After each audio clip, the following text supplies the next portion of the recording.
Yeah, good morning, everyone.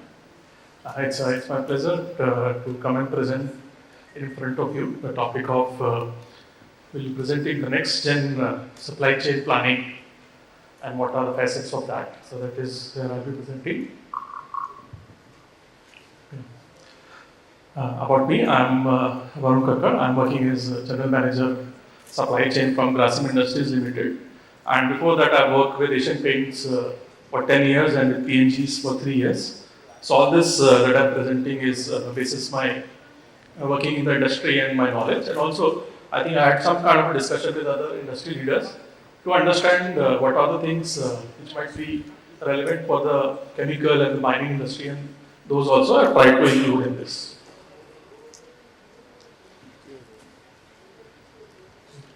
Yeah. So before we discuss the next gen, I would just like to take everybody through the history of supply chain planning in India and what are the generations it has gone through. So first we say is the pre-2000 generation. This was the generation where SAP or the ERP had not become mainstream in India, and at that point most of the planning was done in Excel and manual planning was done. And planning at that point was majorly a tool for bookkeeping.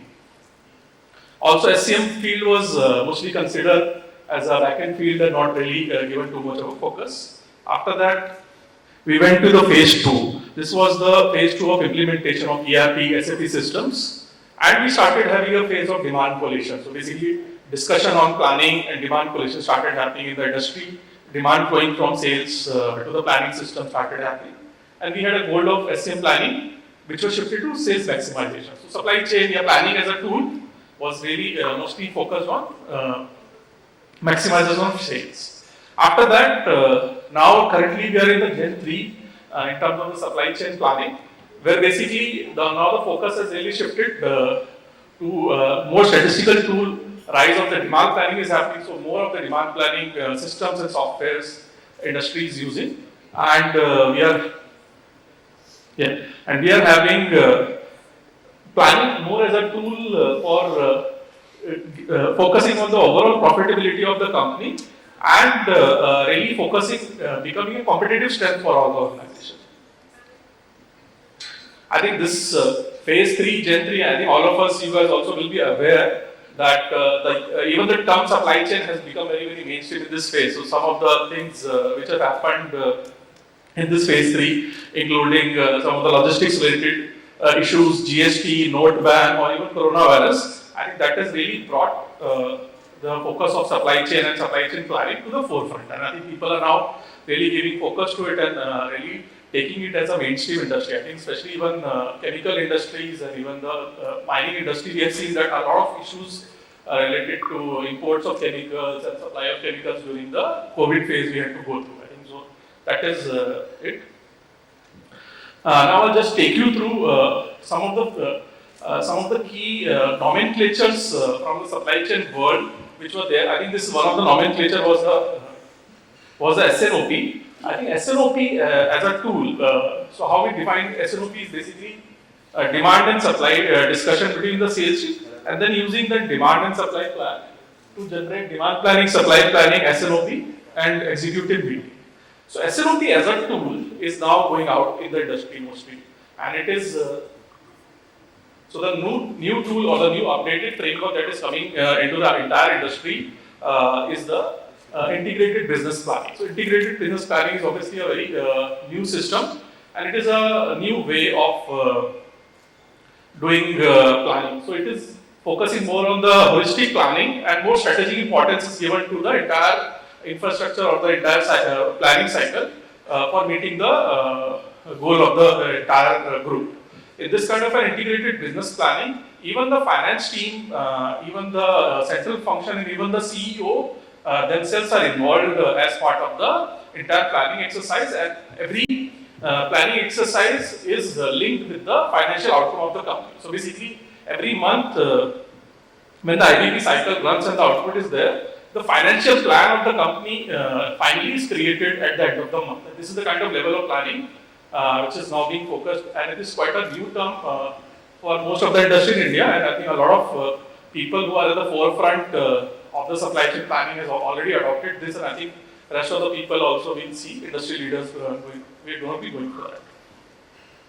Just quickly take you through the planning cycle. So in IBP planning, basically at the beginning of the month, the planning team goes through the portfolio review, basically going through all the products that they are going to be maybe launching or removing from the cycle. Also, there is a demand review happens, basically which is the output of all the statistical forecasting systems are discussed along with the sales and marketing team. After that, we have the supply review. So basically, this is somewhere around this like second week of the month.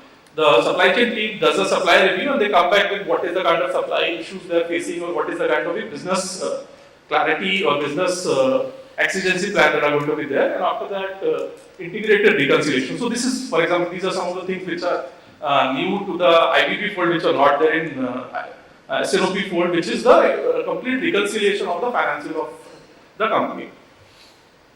And finally, the entire plan in terms of the supply chain planning is presented to the hierarchy for discussion. And in IBP,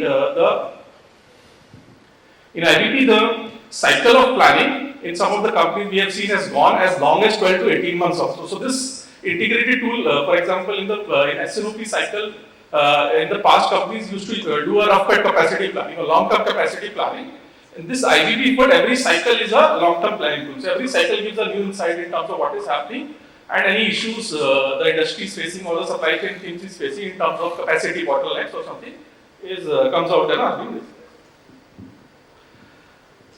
I'll just also take you through the entire supply chain, what we say, basically increase in organization balance that we are seeing in the organization as the supply chain planning is becoming more mainstream. So basically we are seeing phase 1, which is the development of the operation plan. So this is basically the sales team sharing their output of what they want to sell and the planning team then focusing on that and delivering on that.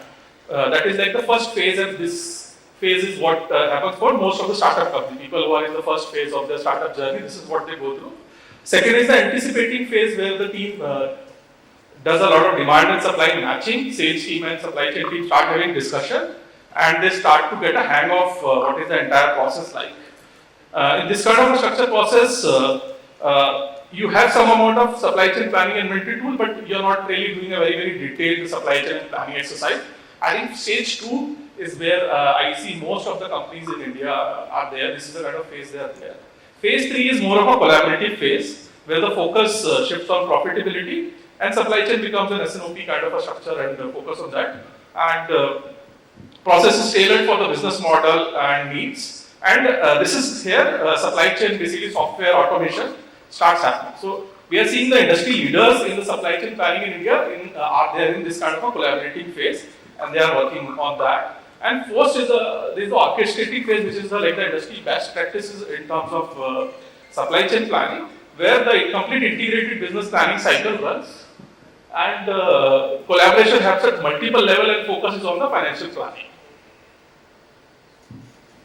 Yeah. So next, I'll just quickly like to take you right through to the evolution of forecasting. So forecasting is one of the very key activities in the supply chain planning activity. So for forecasting, what we are seeing is forecasting, the journey for forecasting started with the reactive forecasting or no forecasting, which is what happens with your normal regular trade where people just order when there runs out of stock, they order more stock. From there, slowly companies are moving, in the second stage we move into the name forecasting, which is basically trying to use the last year data to come to the next year plan. So similar, what I sold this last year in this data, and I'm going to use the same data with some increase. So this is the kind of name forecasting which is happening. Third is the statistical forecasting. This is the kind of when organizations go into the level 3, which I showed in the last phase. This is the first step when they start with the statistical forecasting. They start using the statistical forecasting processes, and basis that they start forecasting. Next is the demand planning. So demand planning, the difference between demand planning and statistical forecasting is basically the output from statistical forecasting is used to generate and collaborated with the sales team and used to generate a demand plan. So this is like the level 4 of supply chain planning, and most of the companies I think are currently in this kind of a stage right now. The next level or the next gen things which the industry is moving towards is first is demand modeling, and the last is machine learning. So machine learning AI is what I think we are seeing with ChatGPT and machine learning. So with demand modeling, you're doing more granular work to understand your demand, and you're getting into more detail and leaving the one-size-fits-all approach to go towards a specific segment level talking. So for example, one of the examples that I think, I was having a discussion with Tata Motors team. So for their fully built passenger vehicles, they do a completely different planning, and for the skate part division, they have a completely different planning engine and do a completely different planning. Last is the machine learning. So basically machine learning is more used for getting granularity details of the short-term planning process. So basically in the short-term planning process when trends and data is not there, at that point machine learning is able to understand the data and the patterns in the data and is able to very easily suggest what kind of a focus should be there. So I'll quickly take you guys through the 5 major components which I feel we're going to be seeing in the next gen supply chains of the world as we go forward. These are the 5 themes which are emerging and are going to be the focus going forward. Some of them I've already just gone through and some of them I'll take you through. First is resilient supply chain. So this word has come into the picture and actually replaced the agile supply chain. After I think 5 years back, before pre-COVID, a lot of discussion was on just in time, the Toyota philosophy or the agile supply chain. Now I think the more focus is on being resilient rather than being agile. Second is a harmonized supply chain, which is balanced in more ways.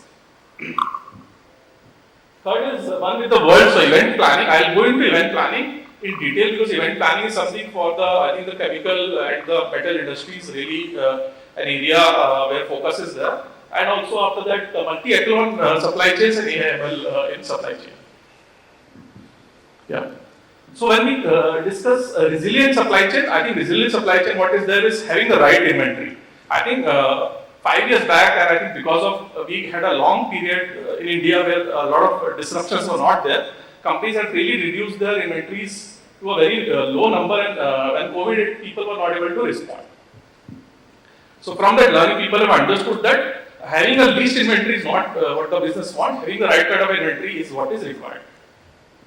Second is capacity buffer. I think especially obviously the metal industry and the mining industry, having those capacity buffers is now considered essential in terms of a planning, and trying to work on a very optimized supply chain is not what companies want to go through. And that is why I think the future is also going to be there. Also having a diversified network is now given more importance compared to having a very efficient network. So companies now will try to focus on having a very diversified network rather than try to source from one or two countries. Also, multi-sourcing is now given more importance compared to having a single source environment. And I think we are seeing that also now a lot of companies which are only having supply chain or manufacturing operations in China are having a China plus one policy which is being followed. We'll also have near-shoring, which is basically keeping the material close to you and trying to be agile to the support. So second point is related to the harmonized supply chain. So basically, rather than being very, very agile and trying to change your plan often, focus is on having a very balanced supply chain. Also, manufacturing harmonization is also given a very important. So I think one of the very key examples is of, for example, even Tata Motors in India or Tesla in US. For example, Tata Motors, from having a multi kind of a platform support where every vehicle was having a different platform, they have moved to like a single platform where they're going to be using a single platform for making all vehicles. This is basically companies trying to understand that the supply chain has to be very simple for them to be able to perform in terms of the sale and reach their objective as well. Also, digital twin is something which has come out very clearly as part of a Gartner study, where basically focus is that your digital supply chain, what you are showing in your system, should be a complete twin of what you are having in actual. I think that is really given focus. So in earlier supply chain, what was happening is, whatever was the minimum amount of information you could feed in a system to get a result was what was done, and whatever was not required was not fed into the system. I think that has given a way to trying to completely put your system in the software and trying to get an output. From that also I think new things like design for supply chain and strategic inventory positioning also have become terms. So strategic inventory positioning is basically not try to put all your inventory at the final node. So for example, companies are now trying to understand that to be able to focus on servicing and to be able to get the right results, they have to ensure some of the inventory is actually held back also so that they are able to take care of exigencies. And this is something which has been used for harmonization. I think, now I'll take you to event planning. I think event planning is something which is quite relevant for especially the chemical and the metal industry. This is basically trying to take all the feedback from both the unstructured and structured and both the internal to external. So across the entire gamut, trying to take all the information and try to forecast using that. So for example, a very good example of this is your AC companies like LG and Samsung. You would see LG and Samsung have completely run out of inventory this year of ACs because they did not factor into their planning some of the inputs like temperature, right? Also, we get a lot of inputs like purchase manager index. So these external data, also sales data, or for example, the road building data of the government, these can be taken as an input to the planning system for some of the industries to be able to plan better and try to get an input which is more closer to reality. So next point is multi-echelon. Multi-echelon is basically trying to give more supply chain visibility of all the nodes to your system. So most of the planning in the supply chain which is happening right now is happening for your own plant, your own warehouses, and for your own distributors centers. With multi-echelon, basically what a lot of companies and industry leaders are doing and what is happening in supply chain is basically their customer and supplier capacity, their customer and supplier network is also getting added to the planning fold and people are doing planning. Also, your customer data is also being used. I think this is happening a lot with some of your e-com retailers, for example, Amazon and also Reliance. So they try to understand the data of your front end. So, for example, how much is Reliance Retail selling at the front end is used to do the planning for the back end. So, last thing is demand sensing. So, demand sensing AIML. So this is the new thing, this is just I've taken from the SAP blog only on the demand planning. So this is a new thing which is coming basically, which is within the month only when the cycle is not ready, you give the system to the AIML processor where they are able to take decisions in terms of what should they do on a daily basis. So for example, I'm done with my monthly planning, I know what my production is going to be, what my supply is going to be, but I try to optimize with what I already have the stock and try to distribute to the network using demand sensing.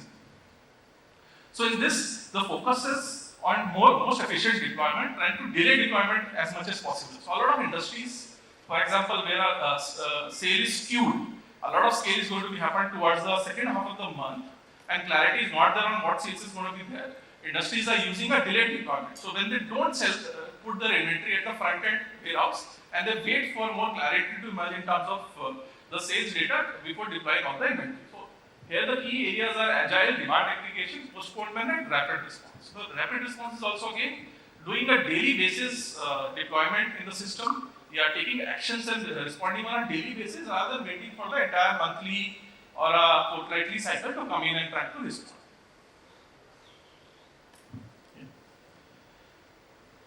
So, just want to summarize basis that. So, basically, what we have seen is one is the operational level planning. So, in operational level planning, what the new things are coming are basically the demand sensing approach and short term forecasting. In the medium term, basically, systems we are focusing on the operational planning, inventory optimization, and demand planning. So, here, this is where the system input is really given a lot of value. Also, long term planning, strategic level is basically integrated business planning, which I told you. And this is more where the people input is there. So basically short term focusing on AIML, medium term focusing on demand planning or system output, and long term taking collaborating with people and giving an output. So this is the kind of things there. And lastly, I will just like to take you through IBP systems that we are implementing at Grasim, and I think are quite, if you will see, they are in quite close conjunction with the IBP approach. So we also want to have like a very similar IBP approach with an SAP IBP HANA platform. So basically IBP For demand sensing, IBP for inventory and IBP for response in supplies. What we are doing, I think, and this is that we are also trying to build a next-gen supply chain planning solution. Yeah, so that's it there for my side. Yeah. Any questions?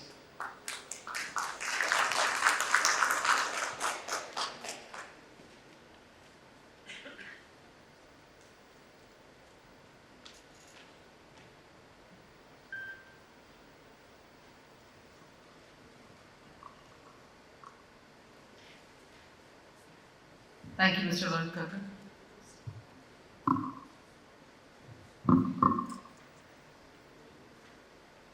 Well, ladies and gentlemen, that was yet another very information sharing presentation by Mr. Varun Kakkar, General Manager Supply Chain. Yes, sir.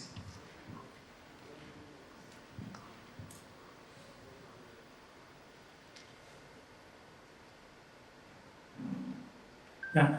Varun, can you tell us more about how you are doing inventory optimization and digital twin? How we are doing inventory optimization. Yeah. So focus on inventory optimization is basically through putting your inventory in a more multi-echelon environment. So basically how inventory optimization is being done in the industry is you have your own plants and you have your final distributor where you are trying to supply. What is two things people are doing? One is they are trying to build a channel in between where they try to stage all that inventory before it finally goes on to the final, basically whatever your dealer or distributor is there, to which sale is happening. So what that does is basically it does demand aggregation. So basically what it does is, for example, I want my final warehouse to service a city. For a city, the kind of demand that I am going to be having, it is going to be very difficult for me to be able to forecast it or understand it.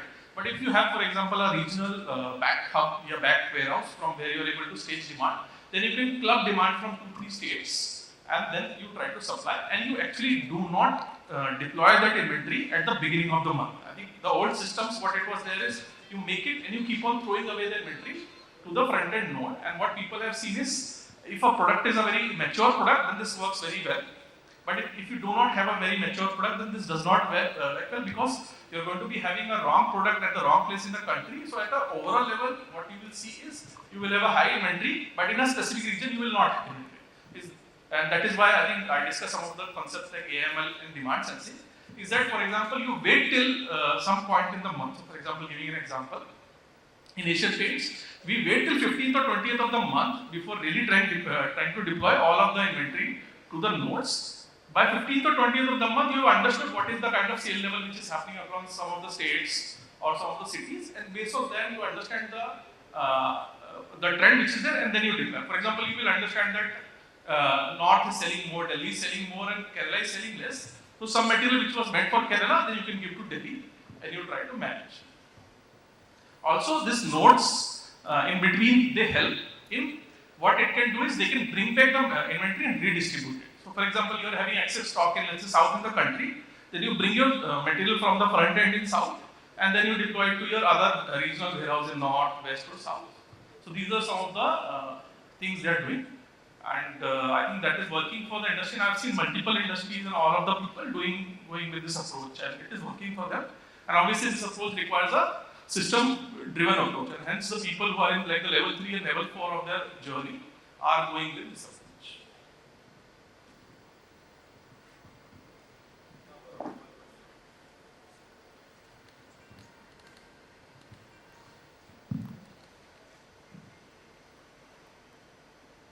Thank you for the great insights.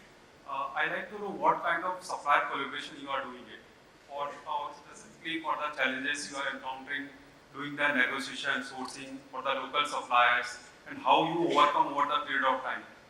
Because I guess you have seen the industry well, right from the Asian Paints, other things you have covered well. So just like to know what are the challenges you have seen it, and how the technology is helping on this one.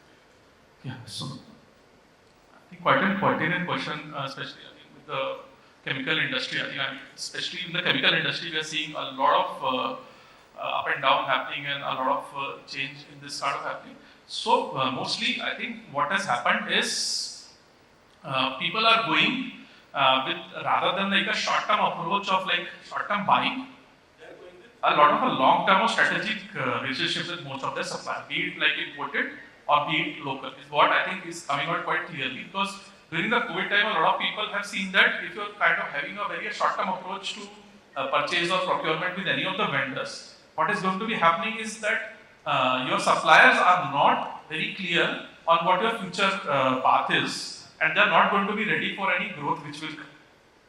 So if you, but if you are having a very long-term collaborative approach with them, then they're going to be ready. So I think just, for example, giving an example, last week I was having a discussion with the Tata team for their consumer business, basically Tata Consumer. So for example, they have a monthly meeting with all their supplier also, and for the category level, they share their whatever is the outlook of the category of 2, 3, 5 years with the supplier also. I think similar also thing we also do. So we actually try to open up our books, whatever we are trying to do with the supplier also, we give them an idea on what we want to do. Also for many of the for example, local items, we actually ask our suppliers to open up, for example, some regional factories for us, or open a regional warehouse so that they can support.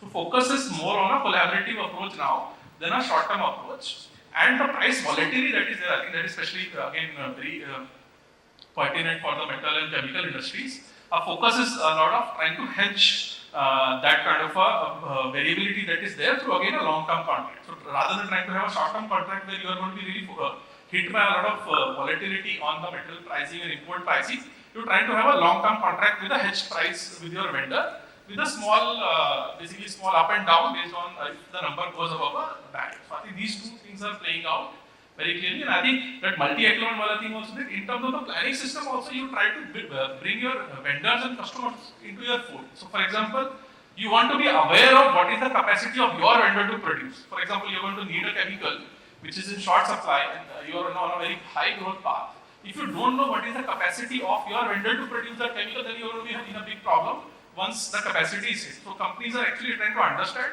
what is the capacities, what are the long-term plans of their vendors, and working with them to solve it. I hope that answers your question. Thanks a lot for the lovely insights.